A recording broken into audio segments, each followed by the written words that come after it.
I'd like to welcome you to our panel, The Tools and Talents of Albus Dumbledore.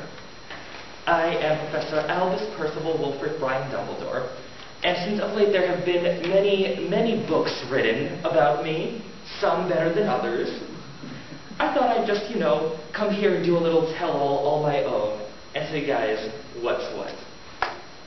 So, I know that I come off sometimes as, omniscient, omnipowerful, that I just know it all, can do it all, and so on. But that's not strictly the case. I have a lot of cool stuff at my disposal. I know a lot of magic, like a lot of magic, and I'm really good at really obscure kinds. And I have a lot of fancy toys. So, question for the class. Can you think of what tools and what talents served me best in the war against Voldemort? Just call them out or raise your hand, depending on how civil you want to be. Legilimency.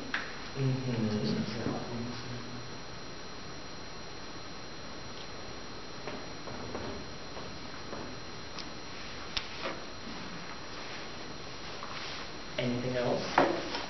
Phoenix. Or Fox. Yeah! Fox is very helpful because he can do the whole swallow, killing curses thing, and then he goes then I'm okay. The Pensy? Yes. Very, very helpful. Your wand. Yes. And by the way, I got a fabulous wand holster down in the craft room. Highly recommend everyone. Anything else? On point fashion sense.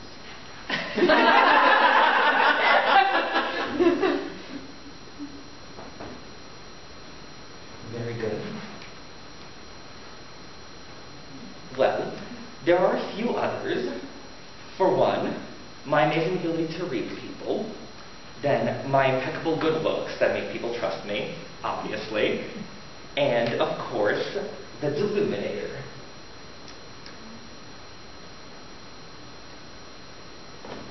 So I thought that we would focus in on two of the ones that are, less flashy in their use, that are less, all up in your face.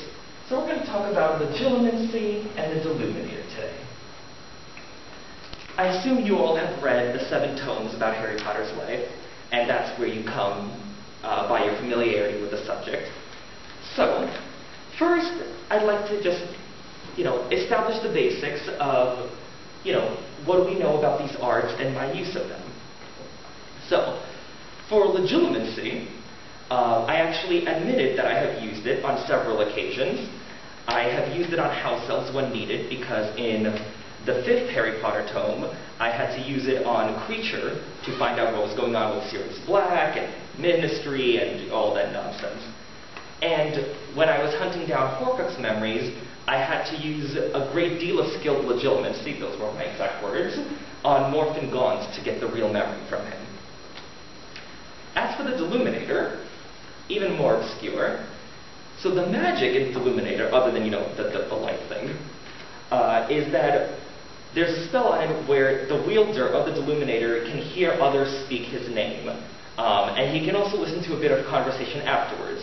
If you recall, when Ronald Weasley used it in the 7th tome, he actually heard a bit of conversation afterwards about Harry's wand being broken and so on. So, that is what we know. Now, here's the thing. I didn't just make this toy for Ron Weasley. I used the Deluminator myself, and I had it set to my name being said by Harry Potter, because that is something that I thought would be a very good thing to keep up with. So, for example, think back to Harry Potter's 2nd year. Now, I thought that it was going to be a nice, quiet, relaxed year, right? Because if you recall, in the 1st year, I laid this whole elaborate puzzle with the stone and the mirror, and essentially I wanted to do a little controlled experiment with Harry to, get him on the Volty fighting track. Again, detailed in very vivid detail in this book. But then, along comes 2nd year, and I'm like, all right, we're going to take it easy, we're going to relax a bit. Nope. There's a chamber, there's a monster, everyone's in a panic. It's all that. So, if you think back, around around the fall, if I recall correctly, there's a dueling club being started, to teach people to defend themselves. And so no one currently knows what's going on. There's a lot of suspicion.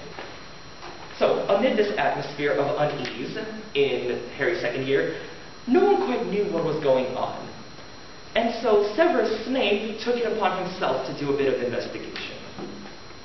So the dueling club. If you all recall what happened in that fiasco, I think is the word, Severus Snape told Draco Malfoy to do a snake spell, Serpent Sortia. Why? First of all, disclaimer. This was not my idea. I did not condone this. I did not suggest it. I did not encourage it.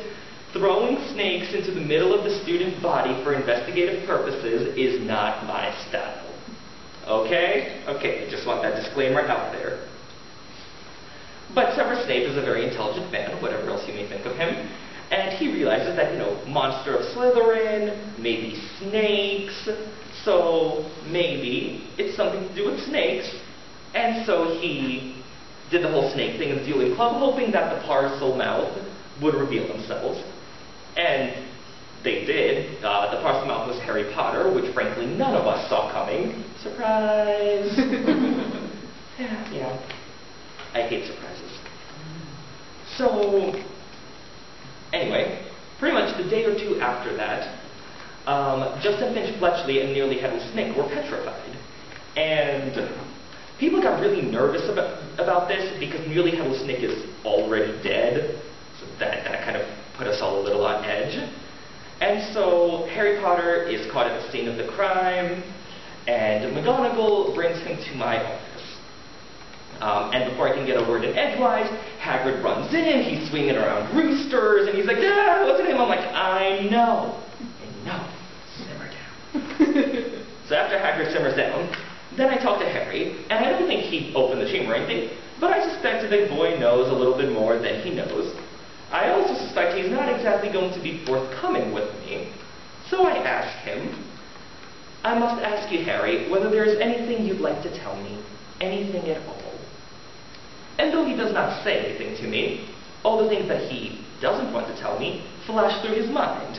And I do a little bit of legitimacy in that moment, and I find out a few very interesting things. I find out that Draco Malfoy is shouting about Mudbloods being next. Rude. I find about a plot concerning Polyjuice Potion with the trio, which, concerning, but I can't mind. I find out that Harry's hearing a disembodied voice. That is interesting. Pin in that idea. And I find out that Harry's worried about his reputation and all that. So, yeah, I don't quite get the full picture, but I get a few very interesting clues through the use of legitimacy in that instance. But then, Lucius effing Malfoy achieves his lifelong goal of getting me ousted as headmaster. Lucius and we had a whole tiff many, many years ago about a library book, because essentially he wanted to remove the Tales of Beedle the Bard because they promoted Wizard-Muggle marriage, and I was like, yeah, no, and so that we just haven't liked each other very much ever since. And I'm sure our enmity has nothing to do with the fact that I shit all over his son on a regular basis. Completely beside the point. Welcome, welcome. So, as I am being ousted from my school, very inconsiderately, I make a very crucial statement. You will find that I will only truly have left this school when none here are loyal to me. You will also find that help will always be given at Hogwarts to those who ask for it. Pretty words, but there is meaning in them. Now, how does one codify loyalty? Me, I have a whole thing about loyalty where I kind of expect it and want it and use it. So I codified loyalty into a magical artifact, the Deluminator, so I could know who's being loyal to me and when and how and whether they need help. And can we just appreciate the difference between myself and Lord Voldemort? When people say my name, it's proof of their loyalty to me and they get help given to them. When people say Voldemort's name, it's taboo and they get snatched by the Snatchers and thrown in Azkaban, which I feel like really sort of distills our differences in MO, like just that right there. So anyway, so I've set up this Deluminator thing, and it's good, you know, and I just sort of sit back, chillin', you know, taking a well-deserved break, put my feet up, and Harry Potter does not say my name. Not once between my sacking and his adventure in the Chamber of Secrets. You can go through the text. Never said my name. A little bit worrisome. A little bit hurtful. But he finally does. So fast forward to the end of the year, right? And Ginny Weasley has been dragged into the Chamber of Secrets. Yikes. And so Harry goes on after him, and I am first alerted through the use of the Deluminator when Harry says, and I quote, "I bet Dumbledore saw right through you," which I did. So he says that to Tom Riddle, and then they have a whole conversation. So, I like this. So in the post-battle powwow, after the whole Chamber of Secrets adventure, I get to look so damn impressive, because I'm just like, what interests me most is how Lord Voldemort managed to enchant Ginny when my sources tell me he's currently hiding in the forests of Albania. And everyone was like, whoa, how does Dumbledore know that? Well, Deluminator. Because right after Harry said that I bet Dumbledore saw right through you, Tom Riddle literally goes into exactly how he did it, into all the things, how he enchanted Ginny, and so on and so forth. And right after he explains how he manipulated Ginny, he says, Voldemort is my past, present, and future. I'm like, oh! And then I get to look real impressive. I mean, I still think I'm impressive. Like, okay, man, this whole thing. But anyway. Right, so that's happening. And then my name comes up a second time. And this time, I hear Tom Riddle getting agitated, and I get a bit worried. So, Harry says, sorry to disappoint you and all that, but the greatest wizard in the world is Albus Dumbledore. Everyone says so. Even when you were strong, you didn't dare try and take over at Hogwarts. Dumbledore saw through you when you were at school, and he so frightens you now, wherever you're hiding these days. And then Tom Riddle hisses, Dumbledore's been driven out of this castle by the mere memory of me. And I'm like, okay. Like, maybe this could maybe use a bit of help. And the thing is, I couldn't help myself at the time because I was dealing with the Weasleys. Like, the Weasleys found out the daughter had taken into Chamber of Secrets, they come to Hogwarts, and I'm like, okay, Arthur, okay, Molly. So I was dealing with the distraught Weasleys, so I had to delegate. And what do I delegate to? The Phoenix. So Phoenix swoops in, saves the day, and all is well. So the Deluminator proved very, very, very helpful in Harry's second year. So, moving right along to Harry's third year. Once again, I wanted a nice, relaxing year, you know, not stressful. And then this guy escapes from Azkaban, and they have Dementors on the school, and I just can't catch a break. Okay, talk. Anyway, so... Oh my God, it's Irving. Dumbledore just shaved. Mm-hmm. Now he's young Dumbledore. So, in Prisoner of Azkaban, we come to the last, you know, the climactic night, if you will, when Buckbeak's going to get executed and everything. And so I don't have my Deluminator on all the time, but I feel like whenever I know Harry's about to go on an adventure to save hippogriffs, I just activate that thing and just sort of listen in, you know, see what's going down if I'm needed. And now, assuming, and it is a good assumption to make, that the Deluminator picks up all versions of Harry present in a given moment, I hear a very, very odd conversation at the beginning of that evening. And I quote, Dumbledore just said we could save more than one innocent life.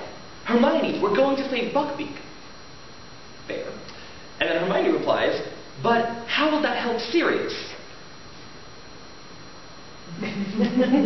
Harry replies, Dumbledore said he just told us where the window is, the window of Flitwick's office, where they've got Sirius locked up. We've got to fly Buckbeak up to the window and rescue Sirius. Sirius can escape on Buckbeak, they can escape together. What? So I hear that, and I'm all sorts of confused and concerned, and like, what on earth are they talking about? I'm just like, is the Deluminator malfunctioning? I mean, no, because I made it. But like, what's up with that? And so then, I'm listening, I'm like, tuned to the Deluminator, I'm like paying attention, nothing. Again, in that whole business in the Shrieking Shack, Harry doesn't say my name. Again, if he ever did, his life would be so much easier.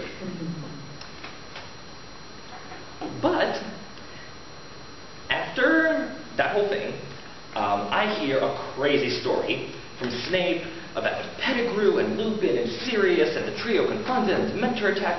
There's so much going on and I have no idea. So, I decide to go interview Sirius Black. So he's being held, awaiting the Dementor's kiss and all that, and so I go to interview him, and okay, let's be honest. It was not a sit down and have an in-depth conversation type thing. You know what? Time was of the essence, we, had to get cracking. So I sped the process up along with another favorite tool, legitimacy. Which, yes, definitely did speed the process up along, because who had the time to do it the normal way? And here's the thing. Sirius Black must have been having his mind read an awful lot that night. Unless you guys can think of another reason for him and Lupin to be staring deeply into each other's eyes. No, I can't think of any other reason. So, once I know what's going on with Sirius and Wormtail and all that, then the conversation I heard earlier through the Deluminator makes sense, and I'm like, oh, and then it's the thing, and then we say both of them. So, while the whole Buckbeak Sirius Black thing was a masterstroke, it was a brilliant plan because I'd already heard my own brilliant plan before I came up with it. Yeah. So, that was Harry's 3rd year, then Harry's 4th year. Harry's 4th year was not a great time for me. So usually, I have thoughts and theories, Harry's 4th year, I had no effing clue what was going on. So, someone put Harry's name in the Goblet of Fire. I don't know why, don't know how. And then, there's all this weirdness going on with the Crouches. So, I'm referring to the episode that later came to be known as The Madness of Mr. Crouch, where Barty Crouch Sr. sort of ambled into Hogwarts talking nonsense about his son and, all that. And so then Harry goes to find me, and then we come back, Crouch has disappeared, Victor Crumb is stunned, and it's all one big hot mess. And I'm like, what's going on? And, I'm lost. I know nothing. I know some weirdness is going on with the Crouches at the time, and I know that there's weirdness in that someone put Harry's name in the goblet, but I don't see how it all fits in. So I use the pensieve to sort of puzzle it out. Harry actually walks in on me sifting through memories trying to figure it all out, but I can't quite figure out what it is and what's going on. So, because I need to be thorough, and because I know that something sketchy is going on with the Crouches, I go talk to Winky the House Elf, who had recently joined my employ, and I've already said I have no issue using legitimacy on House. Right, so I use legitimacy on Winky to find out what's going on. And again, just like in Chamber of Secrets, I don't quite get the full story, but I get a few very interesting things. So, for example, I don't find out anything about Barty Crouch Jr. impersonating Moody, or working for Voldemort or all that, because Winky was fired before any of that happened. So again, I don't get all the answers there. But I do find out one very important, crucial thing. Barty Crouch Jr. is alive, which is a helpful bit of information to know there. And I find out about the whole Quidditch World Cup episode, where he sent the Dark Mark into the sky. I also find out why Bertha Jorkins' memory was destroyed, because she also found out about Barty Crouch Jr. So basically that wasn't enough to get me all the way there, because it's a big logical leap from Barty Crouch Jr. is alive to he's the culprit behind everything to resurrect Voldemort. But it definitely put me on a track to getting there, which is sort of really how legitimacy is used best. It doesn't get you the full story, but it's very helpful in sort of getting you the clues you need for it. But then, the third task happens. Whenever Harry's doing something dangerous where he might die, turn on the Illuminator, listen in, and I'm just sitting there, hands in my pocket, clutching the Illuminator, being like, okay, what's happening? He's been gone a while. If you read the 4th Harry Potter volume, Harry Potter did not say my name once in the graveyard, or even in the interrogation with the fake Mad-Eye Moody afterwards. Voldemort, he won't shut up about me. It's all Dumbledore this and Dumbledore that, and I'm so much better, and that champion of commoners and mudbloods and Harry, he doesn't say much at all in the graveyard. So I was helpless, I couldn't do anything. But anyway, so he gets back, we resolve the whole thing with Barty Crouch Jr., and then I take Harry to my office with Sirius Black and ask Harry to relive all of the events of that night and retell them, which was very, very hard for this boy. You know, he's traumatized, he's in a horrible mental place, and he's having to relive it all. But I needed the information. And so the thing is, 2 years later, when we're discussing Horcruxes, and I was talking to him, I told him my reasoning, quote, Voldemort made a most illuminating and alarming statement to his Death Eaters that night. I, who have gone further than anybody along the path that leads to immortality. That was what you told me, he said. Further than anybody. What do you guys think are the odds Harry remembered that speech word perfect? No. He's not Hermione. She would have.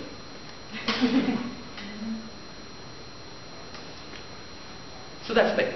When Harry was retelling this, I had to use legitimacy on him to find out what was going on, to find out what Voldemort said word for word, because the devils are really in the details with these types of things. And in that case, using legitimacy definitely gave me the information I needed, because that proved to me that Voldemort had made multiple Horcruxes, because he pretty much said as much. So yeah, that is how I was using legitimacy and the Deluminator in Harry's first few years at Hogwarts to sort of keep the boy alive and safe and ready to fight Voldemort. And they're both effective in their own way. Now, was it okay reading people's minds, listening in on their conversations? Well, it was all for the war effort, because you know what? We're all still here and Voldemort's gone, so I think I made all the right decisions. I welcome any debate on the subject, and thank you very much for your attention.